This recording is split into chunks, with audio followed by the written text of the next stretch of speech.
नमस्कार मित्रांनो, ठरलं तर मग या मालिकेचा आजचा भाग खूपच रंजक झालेला आहे।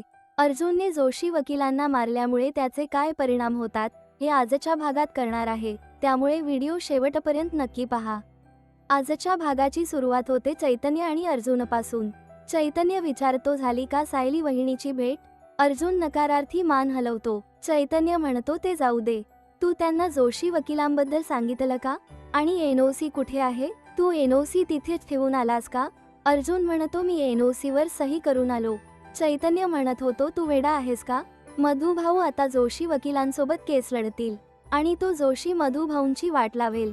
अर्जुन म्हणतो, हेच एके दिवशी मधू भाऊंना सुद्धा समजेल। चैतन्य म्हणतो, अरे असं कसं बोलतोस तू? आपल्याला काहीतरी करावं लागेल। अर्जुन म्हणतो, आपण एक करू शकतो, चल तू गाडीत बस, मी तुला सांगतो। असं म्हणून की दोघे गाडीत बसतात। इकडे सायली तोंडावर पाणी मारून घेत असते। तेवढ्यात तिथे मधुभाऊ येतात आणि म्हणतात, आता त्या खोट्या वकिलाची सही झाली आहे, त्यामुळे जोशी वकील माझी केस आरामात लढवू शकतील। आणि हो, तू तोंडावर कितीही पाणी मारलेस ना तरीही डोळ्यातलं पाणी आणि तोंडावरचे पाणी याचा फरक तुझ्या बापाला नक्कीच कळतो। असं बोलून मधुभाऊ तिथून निघून जातात। ते गेले की सायली खोलीत जाते आणि कपाटातून सगळे कपडे काढून घड्या घालत बसते। कुसुम तिथे येते आणि म्हणते, काय हे सायली, मी सगळे कपडे आवरून ठेवले होते, का परत घड्या घालत आहेस? सकाळपासून काहीही न बोलता वेड्यासारखं काम करत आहेस। अगं बास कर आता, घड्या घालून घालून कपडे झिजतील। परंतु सायली काहीही उत्तर देत नाही। कुसुम मनात विचार करते की आता या मुलीची समजूत कशी काढावी, काय होणार या मुलीचं देवच जाणे। इकडे अर्जुन चैतन्यला घेऊन थेट जोशी वकिलांच्या ऑफिसमध्ये येतो आणि डायरेक्ट जोशी वकिलाला विचारतो की तू हे काय करत आहेस? त्यावर जोशी वकील म्हणतो, अरे अर्जुन सुभेदार, चक्क माझ्या ऑफिसमध्ये काय काम काढलं? अर्जुन म्हणतो, मी तुला एवढेच सांगायला आलोय की वात्सल्य आश्रम केसमध्ये सहभाग घ्यायचा नाही। ती केस मधू भाऊंनी जिंकावी म्हणून मी लढत होतो, परंतु ती होती केस जर तू घेतली ना तर ते नक्कीच हरतील।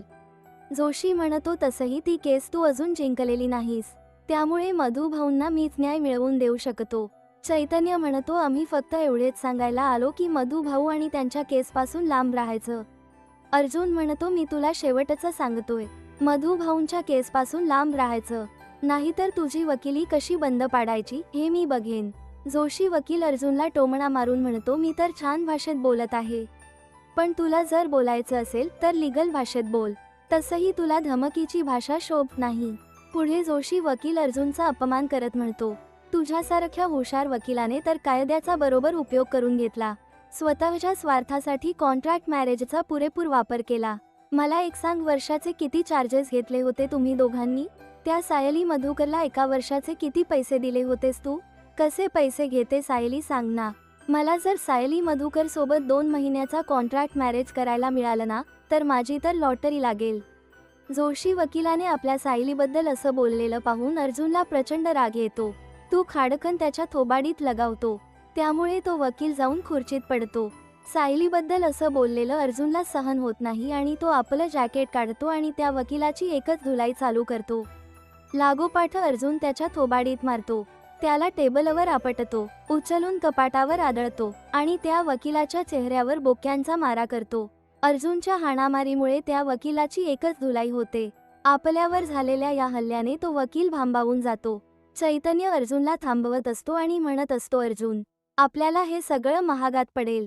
परंतु अर्जुन काहीही ऐकत नाही, म्हणतो, माफ करा, मला सोडा, माझ्या बायकोचं नाव आपल्या घाणेरड्या तोंडातून घ्यायचं नाही। अर्जुन त्याच तोंड पकडतो आणि म्हणतो, याच तोंडाने तू तिचं नाव घेतलं होतंस ना, थांब तुला दाखवतो। असं म्हणून अर्जुन त्याचा गळा धरून त्याला वर उचलतो। जोशी वकील हवालदिल होतो। चैतन्य म्हणत असतो की त्याला सोड, तो मरेल, परंतु अर्जुन चैतन्यच काहीही ऐकत नाही। तेवढ्यात तिथे मधुभाऊ येतात आणि म्हणतात, अर्जुन सुभेदार, त्याला सोड। अर्जुन एकदम त्याचा गळा सोडून देतो, त्यामुळे जोशी वकील खाली पडतो। मधुभाऊ म्हणतात, तू माझ्या वकिलावर हल्ला केला, मी तुझ्याकडून केस काढून घेतल्याचा राग तू यांच्यावर काढलास, यांचा जीव घेण्याचा प्रयत्न केलास। अरे अजून किती दिवस जळणार आहेस तू आम्हाला? आमच्या आयुष्यातून दूर निघून का जात नाहीस तू? आणि आता तर तुझं हे रूप सुद्धा मी पाहिलं आहे। आता माझी खात्री झाली की माझी सायली तुझ्यापासून जेवढी दूर जाईल तेवढं तिच्यासाठी बरं होईल। मधुभाऊच्या अशा बोलल्याने अर्जुनला खूप वाईट वाटतं। त्याच्या डोळ्यात पाणी येतं. इकडे सुभेदारांच्या घरी अन्नपूर्णा आजी बसलेली असते तेवढ्यात तिथे कल्पना येते आणि त्यांच्या गोळ्या औषधं देते. पूर्णा आजी गोळ्या घेते. कल्पना म्हणते, पूर्णाई, मला वाटलंच होतं तुम्ही गोळ्या घेतल्या नसणार आणि अशाच एकट्या विचार करत बसल्या असणार, म्हणून मी आले. आपल्या दोघींची परिस्थिती काही वेगळी नाही. पूर्ण आजी म्हणते, कल्पना, आपण दोघींनी ठरवलं आहे ना त्या विषयावर बोलायचं नाही, परंतु डोक्यात विचारांचा इतका गुंता झालाय ना की सुटत नाही. कल्पना म्हणते, आता मी पुन्हा कधीच कोणावर विश्वास ठेवू शकणार नाही. सगळे मला आदर्श आई, आदर्श सून म्हणायचे, पण मी सुद्धा माणूसच आहे. आपल्याच घरातली माणसं मला 1.5 वर्ष फसवत होती. हे आठवलं ना तरी माझा संताप होतो. अन्नपूर्णा आजी म्हणते, कल्पना, तुझ्या एक गोष्ट लक्षात येत आहे का? या सगळ्यामध्ये अर्जुनच्या आयुष्याची नासाडी झाली आहे. पण आता अश्विनकडे लक्ष द्यायला हवं, त्याच्यासाठी मुली पाहायला हव्यात. परंतु पुन्हा तीच शंका येत राहील की नवीन येणाऱ्या मुलीने सुद्धा असंच गोड बोलून आपल्याला फसवले तर? कल्पना म्हणते, परंतु आपण चांगलेच विचार ठेवूया. कुठलीही बाहेरची व्यक्ती आपल्या घराचा पाया नाही हलवू शकत. आपलं कुटुंबच आपली ताकद आहे. आपले हे सुद्धा दिवस बदलतील. तुम्ही आता जास्त विचार करू नका, आराम करा. इकडे सायली आणि कुसुम काम करत असतात. सायली भाजी चिरत असते आणि चिरता तिचं बोट सुद्धा चिरत असतं. खूप मोठं रक्त येत असतं, परंतु तिचं अजिबात लक्ष नसतं. कुसुमचं लक्ष जातं आणि तिला धक्काच पोहोचतो. ती म्हणते, अगं सायली, काय करत आहेस तू? थांबव हे सगळं. बोट बघ किती चिरलं आहे तुझं. खूप मोठी जखम झाली आहे. असं म्हणून कुसुम रक्त थांबवायला कपडा देते आणि सायलीला उठवते. खुर्ची आणून सायलीला त्या खुर्चीवर बसवते आणि स्वतः खाली बसून सायलीच्या झालेल्या जखमेवर हळद लावायला लागते. कुसुम सायलीच्या चेहऱ्याकडे बघते तर तिच्या चेहऱ्यावर काहीच भाव नसतात. कुसुम विचारते, अग सायली, एवढी मोठी जखम झाली आहे, तुला दुखत नाही का? सायली म्हणते, मनावर झालेल्या जखमाच इतक्या आहेत की याची जाणीव सुद्धा होत नाही. इकडे मधू भाऊ घरी परत येतात, परंतु घरात प्रवेश करत असताना त्यांना सायली आणि कुसुमचं बोलणं ऐकायला येत, म्हणून ते त्यांचं बोलणं ऐकण्यासाठी थांबतात. सायली म्हणत असते, अर्जुन सरांच्या डोळ्यात पाहून त्यांच्या मनातले भाव कळतात ताई. त्या दिवशी त्यांच्या मनातला ओठावर आलं नाही आणि मी सुद्धा माझं प्रेम व्यक्त केलं नाही, पण माझी खात्री आहे त्यांचं नक्की माझ्यावर प्रेम असणार. वेळ आल्यावर ते नक्की व्यक्त करतील. मधुभाऊ त्यांचं बोलणं खिडकीतून ऐकत असतात. कुसुम म्हणते, एरवी पुतळ्यासारखी बसून असतेस, परंतु अर्जुनचा विषय निघाला की चटाचटा बोलायला लागतेस. सायली म्हणते, त्या दिवशीच्या गोष्टी मनातून जातच नाहीत, मला त्यांच्या डोळ्यात स्पष्ट दिसत होतं. आईंनी जर फोन करायला 10 सेकंद उशीर केला असता तर आज माझं आयुष्य वेगळं असतं. मधुभाऊ सायलीचे हे बोलणे करून प्रचंड चिडतात आणि रागारागातच घरात येतात. सायली आणि कुसुमला कळतच नाही काय झालं ते. मधुभाऊ लगेच लक्ष्मीच्या पावलांनी या मालिकेतील संगीताला कॉल करतात. प्रेक्षकांनो, इथे थोडासा ट्विस्ट आला आहे बरं का, कारण मधुभाऊ हे संगीताचे दीर लागत असतात. मधुभाऊ विचारतात, काय वहिनी, काय चाललं आहे? संगीता म्हणते, सगळं ठीक आहे. तुम्ही कसं काय इतक्या दिवसांनी फोन केला भाऊजी? सगळं व्यवस्थित आहे ना? मधुभाऊ म्हणतात, वहिनी, तुमचा दीर म्हणून मला तुमच्याकडून काहीतरी मदत हवी आहे. संगीता म्हणते, अहो, तुम्ही कलाच्या वडिलांचे मामेभाऊ आहेत. तुम्ही फक्त सांगा, आम्ही काही पण करू तुमच्यासाठी. मधुभाऊ म्हणतात, सायलीला थोड्या बदलाची गरज आहे. मला तुमच्यावर आणि दिनकरवर डोळे बंद करून विश्वास ठेवता येईल, म्हणून मी तिला तुमच्याकडे कोल्हापूरला पाठवत आहे. तिला तुमच्या घरी राहता येईल. काजल सोबत तिचं मन रमेल. कुसुम आणि सायलीला हे ऐकून धक्का बसतो. संगीता म्हणते, अहो मग पाठवा सायलीला. घरी आमची काजू आहे, तिच्यासोबत सायलीच मन रमेल. मधुभाऊ म्हणतात, तिच्यासोबत थोडे दिवस कुसुमला पाठवलं तर चालेल ना? संगीता म्हणते, अहो विचारता कशाला, बिनधास्त पाठवा दोघींना. तुम्ही फक्त त्यांना गाडीमध्ये बसवून द्या. पुढचं आमच्यावर सोडा, आम्ही सगळे पाहून घेतो. इतक्या वर्षे झाले सायली आणि माझी भेट नाही, आता ती इथे आली ना, मन भरून मी तिचे लाड करीन. मधुभाऊ म्हणतात, ठीक आहे, मुली अगदी उद्याच निघतील. बस केव्हाची आहे ते मी तुम्हाला कळवतो. असं म्हणून मधुभाऊ फोन ठेवतात. इकडे सायली विचार करते की मधुभाऊंनी तर अगदी निर्वाणीचा निर्णय घेतला. आता अर्जुन सर आणि मी एकत्र येणं हे या जन्मात तरी शक्य वाटत नाही. कुसुम सायलीला म्हणते, ती सायली बोल काहीतरी, आपण इथेच ठीक आहोत. परंतु सायली काहीही उत्तर न देता कपाट खोलते आणि कपाटातून बॅग काढून कपडे भरायला लागते. कुसुम रागाने तिच्या समोर येते आणि म्हणते, सायली, तू खरंच कोल्हापूरला जाणार आहेस का? कुसुम मधुभाऊंना विचारायला जाते, परंतु ते उत्तर देत नाहीत. इकडे चैतन्य आणि अर्जुन बोलत बसलेले असतात. चैतन्य अर्जुनला मदत करत असतो, कारण त्याच्या हातावर लागलेलं असतं. अजून म्हणतो, त्या जोशाला अजून फोडायला पाहिजे होता. मग माझा हात तुटला असताना तरी चाललं असतं. चैतन्य म्हणतो, तू जर असं केलं असतंस ना, तर मधुभाऊंनी तुझा दुसरा हात सुद्धा तोडला असता. मग तुला चाललं असतं का तुला? अर्जुन म्हणत होतो, त्याच्यामुळे तर मी शांत बसलो. मिसेस सायली बद्दल तो किती खालच्या लेवलचं बोलत होता. ऐकलंस ना तू चैतन्य? चैतन्य म्हणतो, अर्जुन, तुझं बरोबर आहे, परंतु तुझा राग कंट्रोल करायला शिक. त्या जोशीला हेच हवं होतं. तू भडकशील, स्वतःवरचा ताबा घालवून बसशील, हे त्याला चांगलं माहीत होतं. म्हणून तो सायली वहिनीबद्दल वाईट बोलत होता. त्याच्या अशा बोलल्याने तू भडकलास. आणि यात नुकसान कोणाचं झालं? आपलं झालं. अर्जुन म्हणतो, मला कुठे माहीत होतं मधुभाऊ तिथे येतील. चैतन्य म्हणतो, अरे पण मधुभाऊच मत आता पूर्णपणे बदललेलं आहे तुझ्याबद्दल. आता ते तुला सायली वहिनीला भेटायला काय बघू सुद्धा देणार नाहीत. अर्जुन म्हणतो, तू माझा मित्र आहेस की शत्रू आहेस? जरा तरी चांगलं बोल. चैतन्य म्हणतो, मी फक्त तुला सांगत आहे की जरा विचार कर, आणि आता 100% फायदा तो जोशी उचले. चैतन्य म्हणतो की अर्जुन, माझी तुला रिक्वेस्ट आहे की मधुभाऊच तुझ्याबद्दल असलेलं मत आणखी वाईट होईल असं अजिबात काही करू नकोस.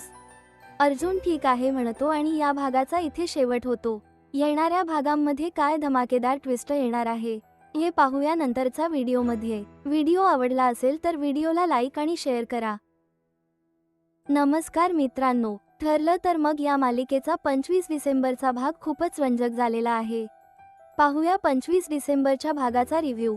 या भागाची सुरुवात होते कुसुमपासून. कुसुम मधुभाऊंकडे येते आणि म्हणते, अहो कुठपर्यंत असं एकटे बसणार आहात?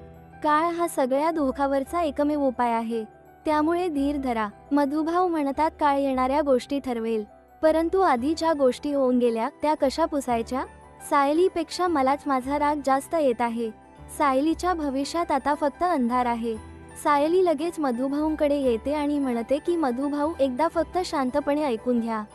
मी मान्य करते की माझ्याकडून चूक झाली आहे, पण तेव्हा परिस्थितीच तशी होती आणि अशामध्ये माझ्यासमोर जो पर्याय आला तो मला निवडावा लागला. मला वाटलं या वर्षभरात तुम्ही निर्दोष सुटाल आणि मी कॉन्ट्रॅक्टमधून मुक्त होईल.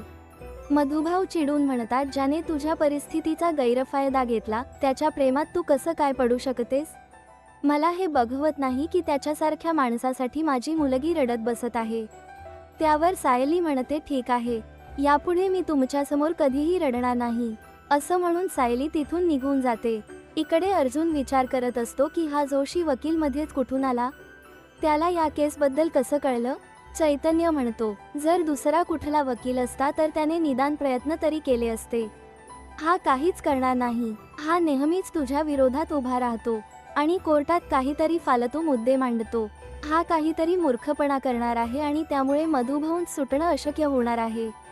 अर्जुन, आपल्याला काहीतरी करायला पाहिजे. इकडे खाली सर्वजण नाश्ता करत असतात. तन्वी पूर्ण आजीला आग्रह करून वाढते.